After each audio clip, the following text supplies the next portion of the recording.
first ever deployment of German troops to Australia for drills, with 12 other regional militaries in a further tightening of security links between the Indo-Pacific and the Euro-Atlantic ahead of this year's NATO Summit beginning tomorrow.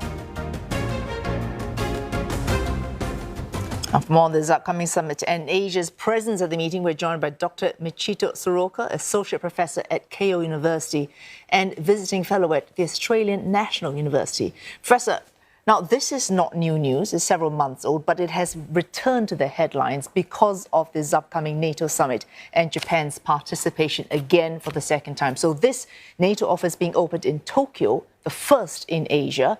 We've had France opposing it, and more recently, just yesterday, Australia's former Prime Minister Paul Keating coming out to call it exporting a malicious poison, what he considers NATO expansionism. You do not agree, I take it. I think the debates on the idea of NATO's opening a liaison office in Japan have been very much overheated because this office is not about deterrence. It's not about containing China. It is just a one-person office, so that it will not affect the balance of power in Asia. It is only about collecting information and coordinating activities with, say, Indo-Pacific partners. Professor, it may not change the military balance significantly, but I think it might be slightly disingenuous to call it not deterrence, not an attempt to deter or to contain. If you look at the larger picture, so for example, Japan, South Korea, Australia, New Zealand going to Vilnius again, last year, Madrid, the very, very strong statements from NATO on China, from all of its most senior officials, the repeating NATO Secretary General Jens Stoltenberg repeating what your Prime Minister, Fumio Kishida, has said, Ukraine today, East Asia tomorrow, with the finger implicitly pointing at Chinese activity.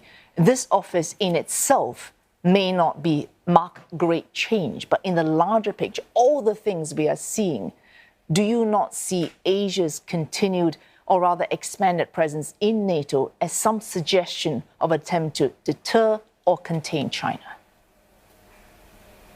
Of course, when we talk about NATO-Japan or NATO-Asia relations, of course we have China in our mind, and NATO talks about challenges from China, imposed by China.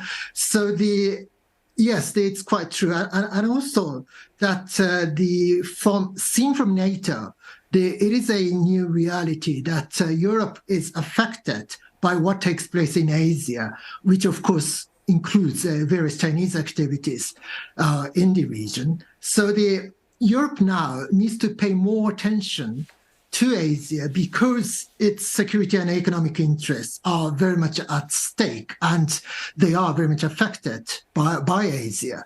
So this is sort of the increasing interconnectivity and interdependence between the two regions, Europe and Asia, is very much driving NATO's engagement in the region. That's quite true. So in that sense, yes, of course, we have China in our mind, but NATO is not at all prepared to deter China or expand its responsibilities in the region.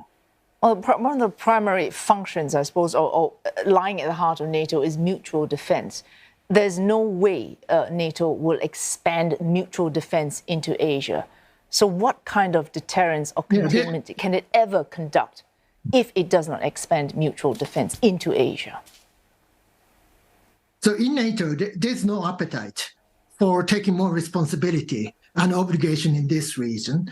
So what NATO is trying to do is to defend its own interest.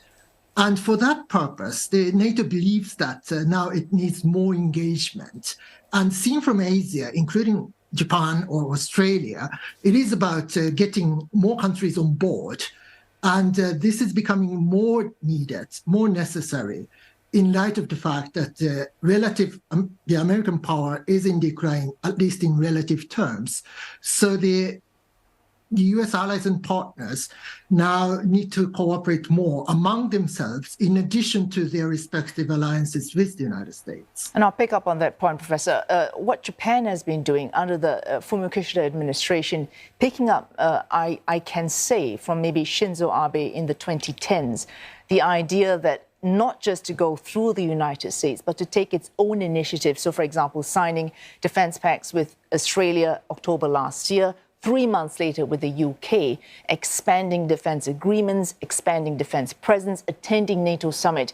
If Japan can be said to represent countries of roughly that size and capability, as well as countries that might share its concerns about security changes in the region, what does Japan want when it goes to the summit? What does Japan want in the longer term?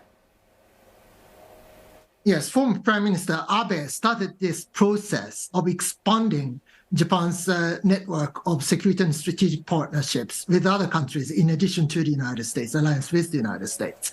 And when Prime Minister Kishida, and one of the things that Prime Minister Kishida is going to do at the NATO Summit this week is to, of course, is to show solidarity with NATO countries in supporting Ukraine and addressing Russian threats and challenges. But at the same time, what Kishida wants to do is to remind Europeans that there are other problems and you need to pay more attention to Asia. And that's going to be one of Kishida's messages in Vilnius. Thanks so much for joining us this evening, Dr. Michito Tsuruoka, Associate Professor at Keio University and also Visiting Fellow at the Australian National University.